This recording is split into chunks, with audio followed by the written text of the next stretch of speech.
Alright guys, so what I'm doing here is I'm taking the wheel off because I got some rubbing. It almost feels like something's catching in there. I'm afraid it's the wheel motor, and it's kind of the same problem that the 36 had when I took it up to the dealer. But this one, it just seems like it's a little bit worse. So I'm going to take this wheel off and I'm going to look inside and see what's going on. Alright guys, the first thing I did is the hydro for this wheel is right back here. I loosened up. There's a nut on it where you loosen it up, that way you can roll it freely, and it's for if you break down you can push the mower without damaging up your hydro. So what I did is I loosened that up, so now I can turn this. I can turn the hub pretty easily, and when I do I can hear it clicking. I can hear there's something going on in there. Maybe it's a bearing, maybe I just need to replace the wheel motor, I don't know, but I can't get this hub off to look at it any further, so I'm going to have to go down to my local AutoZone and get like a pulley puller, and I'll get this thing off.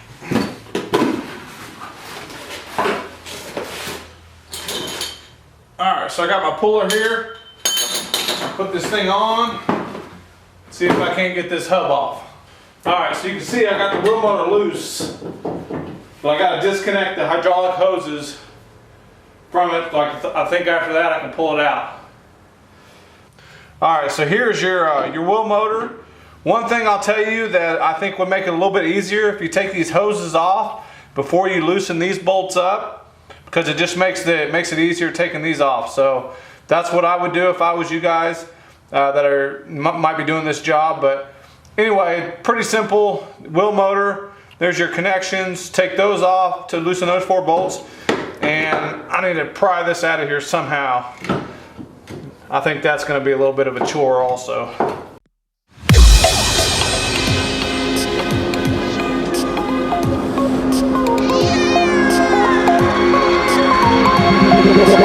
Feel me like a Hellcat.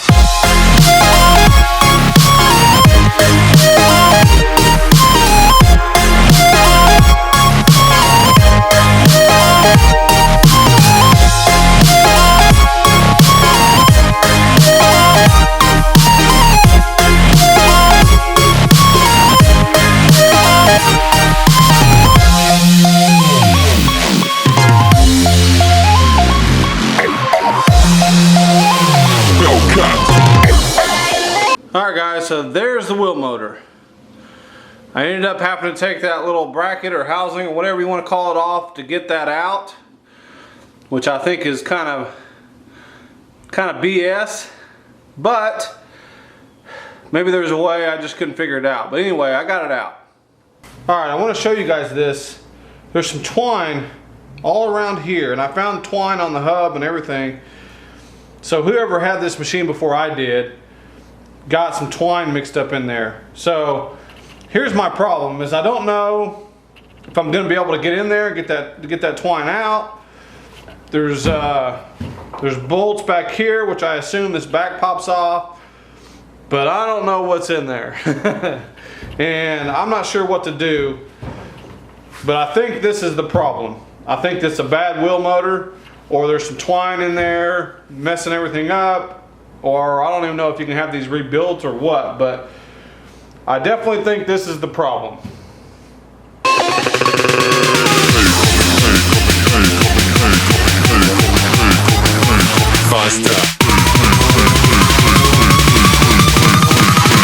Running like a Hellcat. Alright guys, so here's what I've decided to do. Is I'm going to take this back cover off, I'm going to take these bolts out, and I'm going to look inside there and see if I can see anything. Maybe I can be able to figure out the problem.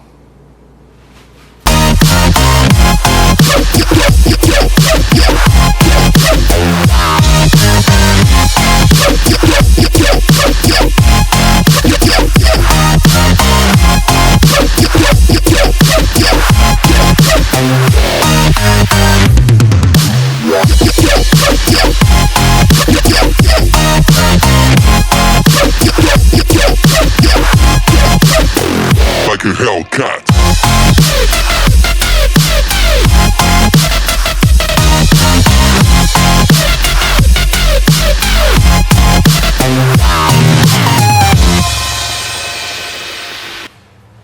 so I didn't get the 48 Vantage fixed.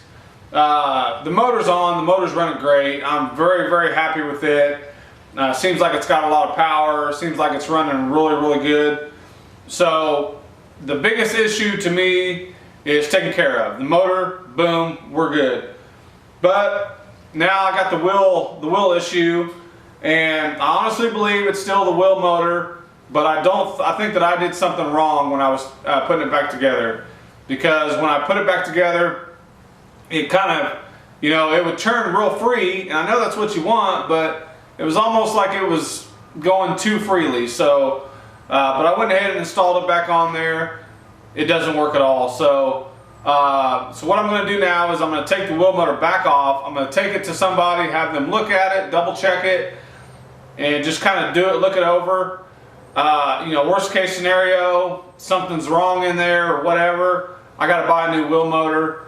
At this point, I really don't care. I just want to get this thing up and running. I know it's the end of the season, but this is something that I just don't want to put off all winter long and just keep jacking with it, and then next spring rolls up and it's still not fixed. So I have a goal. I want this thing fixed as soon as I can. The weather is still nice outside. I'm not freezing my butt off in here working, so I want to try to get it done. It's just a process because I just don't know what I'm doing. I'm learning as I go.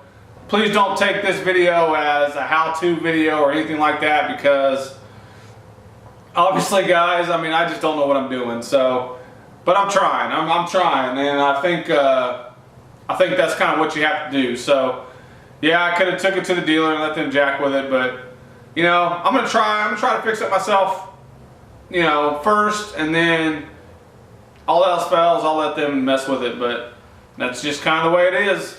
All right, so today is the day that we put the new engine on the Exmark.